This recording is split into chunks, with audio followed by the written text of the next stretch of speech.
La última vez que me senté en la misma mesa que Lenora Ashworth, me fui antes de que llegara el plato principal. Eso fue hace 14 meses. Todavía pienso en cómo sonaba el restaurante justo antes de que sucediera. Cubiertos contra platos, ya suave que venía de algún lugar cerca de la barra.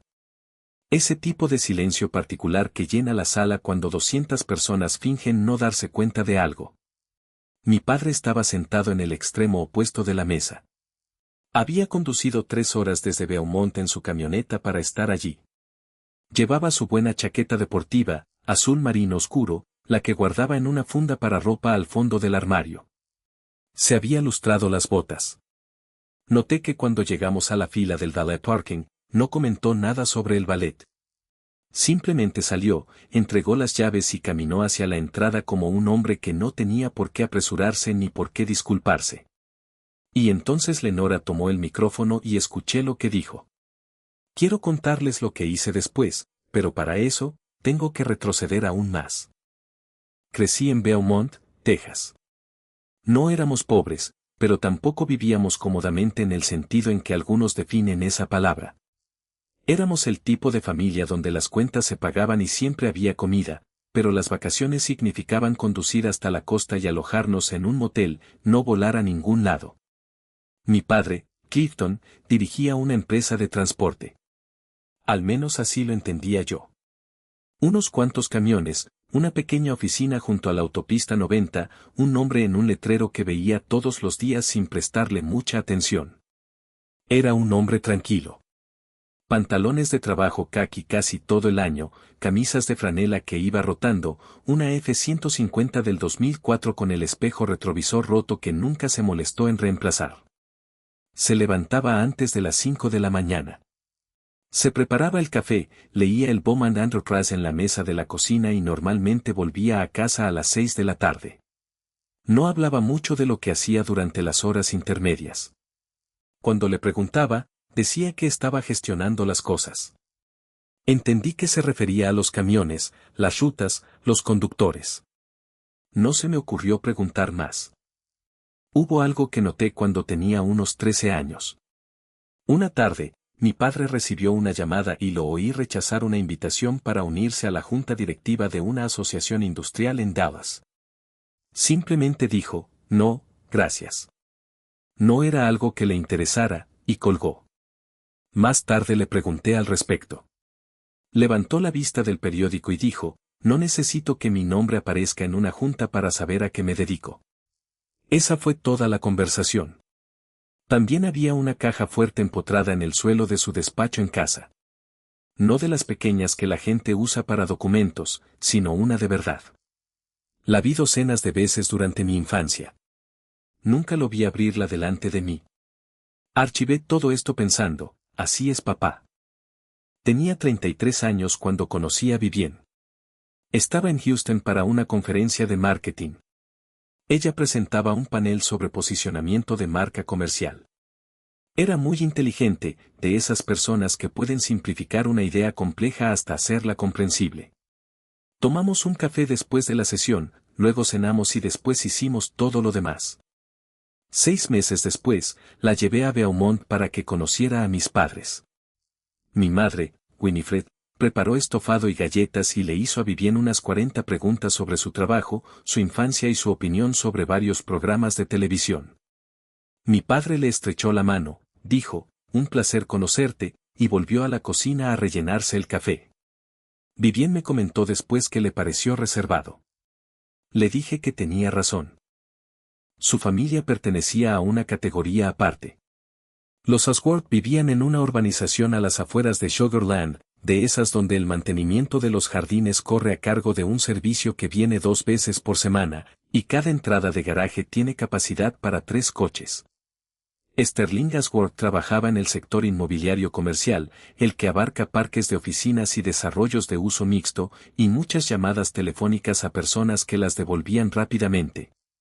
Lenora dirigía la casa y, por lo que pude ver, toda la vida social de la familia. Sabía qué galas benéficas eran importantes y cuáles no. Tenía una calidez genuina, como la de un decorado teatral, real, completo, convincente y totalmente construido. La primera vez que la familia de Vivian conoció a mi padre fue en un brunch dominical en casa de los Ashworth. Mis padres vinieron desde Beaumont. Mi padre llegó en la F-150. Vi a Sterling mirar la camioneta mientras entraba en la rotonda, y observé cómo su rostro cambió después de esa mirada, ese pequeño ajuste que la gente hace cuando reajusta sus expectativas. Lenora fue más directa. Mientras comíamos huevos y ensalada de frutas, le preguntó a mi padre qué había hecho antes de jubilarse. Él dijo que dirigía una empresa de transporte. Ella dijo, como un servicio de reparto. Él dijo, algo así. Ella dijo, qué maravilla, muy práctico, y luego se giró hacia Sterling para comentarle algo sobre un nuevo restaurante en el centro. Técnicamente, no había nada incorrecto. Esa es la característica de la gente como Lenora. Nunca hay nada técnicamente incorrecto. Durante el año siguiente, hubo momentos, pequeños. En una fiesta en el jardín ese verano, Lenora les presentó a mis padres a alguien de su club de jardinería. Estos son los futuros suegros de Vivian, Clifton y Winifred, gente muy sencilla, el verdadero pilar de este país. Lo dijo como un cumplido. No lo era.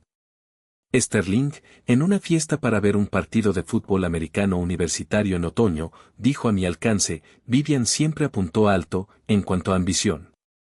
Este trabaja duro, le irá bien. Estaba hablando con el hombre que estaba a su lado, pero sabía que yo podía oírlo. Esa noche me senté con Vivian y le dije directamente, si tu familia sigue tratando a mi padre como lo ha hecho hasta ahora, necesito saber que dirás algo.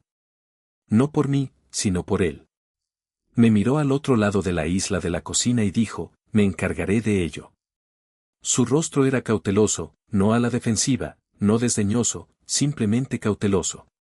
El rostro de alguien que ya sabe la respuesta pero no está lista para decirla en voz alta. No volvió a decir nada al respecto, ni a ellos ni a mí. Me dije a mí misma que le estaba dando tiempo. Esa primavera terminé mi MBA. Había estado tomando clases por las noches y los fines de semana durante 2 años mientras trabajaba a tiempo completo, y el alivio cuando terminó fue de ese tipo especial que se siente cuando algo largo y difícil finalmente concluye. Los Ashworth se ofrecieron a organizar una cena de celebración en un restaurante del centro de Houston, en un salón privado, para 200 invitados. Vivian estaba emocionada. Mis padres iban a venir. Dije que sí. La noche anterior no pude dormir. Me quedé en mi habitación de hotel repasando cosas que llevaba meses dándole vueltas. A la 1 de la madrugada llamé a mi padre. Contestó al segundo timbrazo. Al principio hablamos de cosas sin importancia, el viaje, si el hotel tenía buen aire acondicionado. Entonces le pregunté lo que me preocupaba. ¿Estás bien con todo esto? ¿Con la forma en que te tratan? Se quedó callado un momento. Podía oír la televisión de su habitación, a bajo volumen, algún programa sobre naturaleza, algo sobre pájaros. La gente te muestra cómo es, dijo. He visto suficiente como para saber que no tiene por qué afectarte a menos que tú lo permitas. No supe qué decir. Antes de colgar, dijo algo en lo que he pensado muchas veces desde entonces, pase lo que pase mañana, no le debes respeto a nadie. Recuérdalo. Le dije buenas noches. Me quedé allí tumbado otra hora en la oscuridad dándole vueltas a esa frase. Había dicho que pasara lo que pasara, no lo que ellos dijeran, sino lo que pasara, como si ya supiera lo que iba a suceder. Me dije a mí mismo que solo estaba actuando como un padre. También me equivoqué en eso. La mañana de la cena, mi padre ya estaba vestido cuando llamé a su puerta. Chaqueta deportiva azul marino, camisa blanca, corbata bolo con el broche plateado que tenía desde antes de que yo naciera. Sus botas estaban lustradas. Estaba de pie junto a la ventana, mirando el estacionamiento con las manos en los bolsillos. Esa expresión en su rostro que no era precisamente tranquila, sino más bien serena.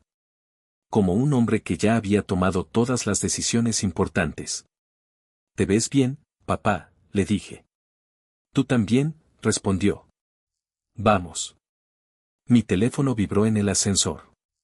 Un mensaje de texto de Prescott, el hermano mayor de Vivian. Aviso. Mamá organizó los asientos. Tus padres están en la mesa 9. Solo para que lo sepas. Lo leí 2 veces. La mesa 9 estaba cerca del fondo del salón privado, junto a la entrada de servicio. Lo sabía porque había visto la distribución cuando Vivian me mostró el diagrama de la reserva 2 semanas antes. Prescott enviaba mensajes como este con la energía particular de alguien que quiere estar cerca del drama sin ser responsable de él. No estaba tratando de ayudar. Él estaba observando. Guardé el teléfono en el bolsillo de mi chaqueta sin responder. Mi padre miraba las puertas del ascensor. ¿Listo? Pregunté. Siempre, respondió. El comedor privado del quarterdeck era el tipo de espacio diseñado para que todo pareciera una ocasión especial. Iluminación tenue, mesas largas con manteles blancos, un arreglo floral cada pocos metros que probablemente costaba más que mi primer coche. A las 7, ya había 200 personas en la sala. Los Ashworth estaban en la mesa principal, en primera fila. Mis padres estaban en la mesa 9, parcialmente detrás de una columna estructural. Desde donde estaba mi padre, se veía la mesa principal. Desde la mesa principal, había que esforzarse para verlo. Me quedé de pie al frente de la sala antes de que empezara la cena, miré aquella columna y sentí que algo se calmaba dentro de mí. No era ira, sino algo más sereno. El tipo de silencio que llega después de haberte contado una historia sobre alguien y finalmente parar. Comenzó la cena. Se hicieron brindis. Sterling dijo unas palabras sobre los valores familiares, sobre la excelencia, sobre Vivian. Me mencionó brevemente, me llamó trabajadora, usó la palabra motivada como la usan algunos hombres. No exactamente como un cumplido, sino como una categoría. Como útil, poco exigente, adecuada. Entonces Lenora se puso de pie. Habló durante casi 8 minutos. Habló sobre la historia de la familia Ashworth en Houston, sobre el compromiso de sus propios padres con la comunidad, sobre lo que esperaba para el futuro de Vivian. Tenía la postura y la cadencia de alguien que había ensayado, que disfrutaba ensayando. El público la seguía. Era buena en esto. Luego hizo una pausa y miró hacia el fondo de la sala, hacia la mesa 9. Reconocí esa pausa. La había visto antes en el brunch, en la fiesta en el jardín. Era la pausa que usaba cuando ya había decidido algo y simplemente llegaba a tiempo. También quiero decir algo sobre la familia de Gideon, dijo. Su voz era cálida y reflexiva. Clifton y Winifred claramente hicieron todo lo posible. Gideon es la prueba de que una sólida ética de trabajo puede llevarte lejos, sin importar de dónde vengas. Sonrió a la mujer que estaba a su lado, una de sus amigas del club de campo, a quien había visto 2 veces y cuyo nombre nunca lograba recordar. Y entonces, aún sosteniendo el micrófono, aún sonriendo, dijo, Dios sabe que no debió ser fácil. Pero algunas personas simplemente no están hechas para este mundo, y eso no es culpa suya. Algunas personas rieron, sonidos breves, sonidos reflejos. La mayor parte de la sala se quedó en silencio. Ese silencio particular, 200 personas decidiendo qué hacer con algo que acababan de escuchar. Me giré para mirar a Vivian. Estaba mirando fijamente la mesa. Entonces, como si sintiera mi mirada, alzó la vista. Nuestras miradas se cruzaron por un instante y asintió levemente, casi imperceptiblemente. El asentimiento de alguien que había estado esperando que la tensión finalmente se liberara. Miré a mi padre. No se había movido. Sus manos estaban apoyadas sobre la mesa. Su rostro era, no hay palabra que lo describa mejor. Parecía un hombre que había decidido, mucho antes de esa habitación y mucho antes de esa noche, que la crueldad ajena no requería una respuesta de su parte. Mi madre tenía una servilleta de tela presionada contra la boca. Aparté la silla. Me puse de pie. 200 personas me vieron cruzar la sala. Nadie dijo nada. Reinaba una quietud tensa, donde todos sentían que algo iba a suceder, pero nadie sabía aún qué rumbo tomaría. Me acerqué a Lenora. Todavía sostenía el micrófono. Me miró con una expresión que ya se estaba preparando, lista para lo que viniera. Le tendí la mano. Me dio el micrófono porque, en ese momento, era lo único lógico. Me giré y miré a la sala. Quiero agradecerles a todos por venir esta noche, dije. Lo digo sinceramente. Dejé que esas palabras resonaran un momento. Pero no voy a quedarme aquí parada mientras alguien habla así de mi padre. No delante de 200 personas. En ningún sitio. Miré a Vivien. Estaba agarrando el borde de la mesa con ambas manos. Hace 8 meses te pregunté qué harías cuando cruzaran esa línea. Dijiste que lo manejarías. No respondió. Asentiste, Vivien. Seguía sin decir nada. Esta cena se acabó para mí. Dejé el micrófono sobre la mesa a mi lado. No con fuerza, no lo dejé caer. Lo dejé, como cuando dejas algo cuando terminas de usarlo. Sterling se levantó de su silla. No puedes hacer esto. Su voz tenía la autoridad de un hombre al que nunca le han dicho que no en una habitación que él mismo paga. ¿Tienes alguna idea? Siéntate, dije en voz baja y firme. No se sentó. No estaba enfadado. Quiero dejarlo claro porque la gente ha asumido que sí. Estaba todo lo contrario. Tenía la mente muy clara. Hay una diferencia entre ambas cosas, y no la entendí hasta ese preciso instante. La claridad es lo que queda cuando finalmente dejas de discutir con lo que ya sabes. Mi padre se levantó de la mesa 9. No hizo ningún alarde. No empujó la silla dramáticamente. No hizo ningún anuncio. Simplemente se puso de pie, con la chaqueta recta y el rostro impasible. Mi madre estaba a su lado con su pequeño bolso en ambas manos. Lo miré al otro lado de la sala. Vámonos, papá. Me miró un segundo, luego asintió una vez, como cuando algo estaba decidido y no requería más discusión. Rodeó la mesa. Pasó junto a Lenora sin mirarla. No con desprecio. Simplemente no había nada allí que requiriera su atención. Salimos. Mi madre nos siguió, todavía con la servilleta de la mesa 9 en la mano. 200 personas nos vieron marchar. El pasillo fuera del comedor privado estaba alfombrado y silencioso. Los sonidos del interior llegaban amortiguados. Sillas girando, voces bajas y urgentes, el murmullo particular de una sala que intenta comprender lo que acaba de presenciar. Los tres estábamos cerca del grupo de ascensores. Mi madre dijo mi nombre, solo mi nombre. Dije, lo sé. Luego, pasos detrás de nosotros, rápidos sobre la alfombra. Disculpen. Un hombre que reconocí de la cena. Había estado sentado cerca del frente, uno de los contactos comerciales de Sterling. Estaba un poco sin aliento, como si se hubiera movido rápido una vez que tomó una decisión. Miró a mi padre. Clifton Reese. Mi padre se giró y miró al hombre por un momento, luego, Harmon. Se conocían. Harmon Glade, supe que ese era su nombre, socio gerente de Trident Capital Group, se detuvo a unos metros de distancia. Me miró, luego volvió a mirar a mi padre. Siento tener que hacer esto aquí. No quería decir nada en esa sala, pero... Exhaló lentamente. He estado asesorando a su fondo durante 6 años.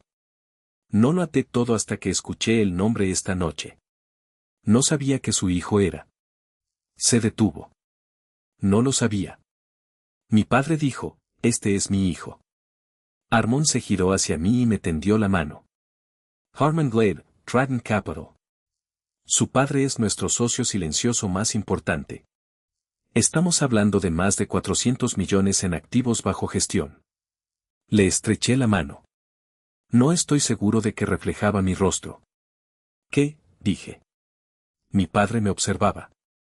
Hay cosas que nunca necesité que supieras, dijo, hasta ahora. Encontramos una sala de estar al final del pasillo, cerca de una ventana con vistas al horizonte de Houston. Mi madre se sentó. Mi padre se quedó de pie con las manos en los bolsillos. Harmon dijo que se pondría en contacto conmigo, y luego se fue, y nos quedamos solo nosotros tres. Mi padre me lo contó todo. Había fundado Reese Logistics Group en 1991 con un camión y un contrato de transporte de una constructora del condado de Orange, Texas. La construyó discretamente durante 20 años. Transporte regional, carga especializada, una flota que llegó a cubrir un corredor de 12 estados. Sin comunicados de prensa, sin premios del sector en la pared, sin perfil en ninguna publicación especializada. No quería nada de eso. En 2020, vendió su participación mayoritaria a un consorcio de capital privado. La transacción se documentó en un boletín informativo del sector logístico que casi nadie fuera del sector ley. La cifra que me dijo una vez con claridad, porque dijo que yo era su hijo y tenía derecho a saberlo, fue de $780 millones. Después de eso, nada cambió. Ni la casa, ni el camión, ni la mesa de la cocina donde leía el periódico cada mañana. Quería que tuvieras una vida de verdad, dijo, no una vida construida en torno a lo que yo tenía. Quería saber que tomarías tus decisiones basándote en quién eres, no en lo que tengo en el banco. Reflexioné sobre eso un rato. ¿Por qué nunca me lo dijiste? Porque la respuesta siempre iba a ser la misma. Miró por la ventana hacia la ciudad. No la necesitabas para convertirte en quien eres.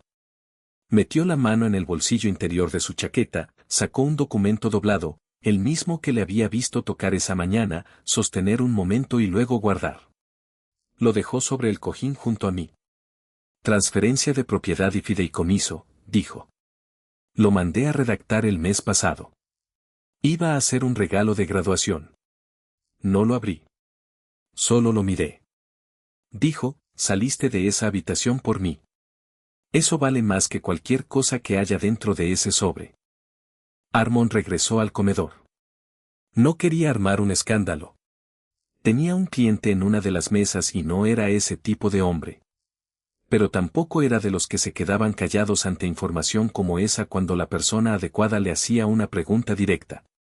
La persona adecuada preguntó en menos de 10 minutos. Los círculos empresariales en Houston son más pequeños de lo que parecen. Las personas que se mueven en los mismos negocios tienden a conocerse o a saber de las personas. El nombre Race Logistics Group, si uno sabía dónde buscar, estaba asociado a una adquisición de 2020 que había aparecido brevemente en varias publicaciones del sector y en una revista de negocios regional. Sterling Ashworth sabía dónde buscar. Encontró el artículo en menos de 4 minutos. Le mostró la pantalla a Lenora sin decir una palabra. Ella lo leyó. Dejó el teléfono sobre la mesa. A su alrededor, la sala ya empezaba a comprender que la historia que habían estado siguiendo toda la noche no era la que creían. El teléfono de Sterling vibró. Un mensaje de alguien de la mesa de Armon. 6 palabras, ¿sabes quién es? Sterling se quedó muy quieto. Según me contó más tarde alguien que estaba allí, las manos de Lenora no estaban del todo firmes. Vivian me encontró en la sala de estar unos 40 minutos después de que nos hubiéramos ido. Mis padres habían subido. Yo seguía con mi camisa, sin chaqueta, mirando la ciudad. Ella había estado llorando. Su rímel estaba intacto, había tenido cuidado con eso. Pero tenía los ojos rojos y no dejaba de tirar del dobladillo de la manga. Se sentó frente a mí. No sabía que iba a decir eso, dijo. Te creo. Levantó la vista. Yo no organicé nada de esto. Te lo prometo. Sé que no. Una pausa. Entonces, ¿por qué? Asentiste, Vivian, dije. En voz baja, sin ninguna aspereza. Hace 8 meses, me senté frente a ti en la isla de tu cocina y te dije exactamente lo que necesitaba. Me miraste a los ojos y dijiste que te encargarías. Esta noche, tu madre se paró frente a un micrófono frente a 200 personas y dijo lo que dijo sobre mi padre. Y asentiste. Se quedó callada durante un largo rato. Entonces dijo, mi madre tenía un acuerdo con otra familia, una conexión que había estado construyendo durante 2 años. Yo no iba a aceptarlo, pero ella seguía. Yo también lo sé, dije. Se quedó inmóvil. Te oí en la cocina hace 3 semanas. Acababa de entrar por la puerta lateral. El pasillo a nuestro alrededor estaba vacío. En algún lugar más adentro del edificio, la cena estaba terminando como terminan las cosas cuando lo que las unía ya se ha ido. No creo que seas mala persona, dije. Creo que eres alguien que siempre elegirá a su familia cuando realmente importe. Y no puedo construir una vida con alguien que mira a mi padre como lo mira tu familia. No discutió. Eso, más que nada, me dijo lo que necesitaba saber. Cuídate, Vivian. Tomé mi chaqueta y caminé hacia el ascensor. El teléfono de mi padre sonó a las 9:40 de la noche. Miró la pantalla y luego lo puso boca arriba sobre el escritorio del hotel para que yo pudiera ver el nombre, Lenora Ashworth. Lo dejó sonar 2 veces y luego contestó. Señor R.S. Su voz había cambiado. La calidez seguía ahí. No tenía otro registro, pero algo más allá de eso había cambiado, la seguridad. Quiero asegurarme de que no haya habido ningún malentendido esta noche. No hubo ningún malentendido, Lenora. Solo quería decir. Dijiste lo que querías decir. Su voz no era fría, simplemente había terminado. Si hubieras sabido quién soy, no lo habrías dicho. Esa es la parte que importa. Eso es lo que me lo dice todo. Terminó la llamada. Dejó el teléfono sobre el escritorio y se acercó a la ventana, donde se quedó de pie con las manos en los bolsillos, mirando el horizonte de Houston. Los edificios de oficinas iluminados contra la oscuridad, la ciudad continuando su noche, completamente indiferente. No parecía satisfecho, quiero dejar eso claro. Su postura no denotaba ninguna victoria. Era simplemente un hombre que había dicho lo que tenía que decir y no tenía interés en decir nada más. Al cabo de un rato, se giró. ¿Estás bien?, preguntó. Ya casi, respondí. Encontró el mando a distancia, lo encendió y buscó hasta que dio con un programa de pesca de altura. Hombres en cubiertas móviles al amanecer, recogiendo las redes. Se sentó en la silla junto a la ventana. Yo me senté en el borde de una de las camas. Después de eso, no hablamos mucho.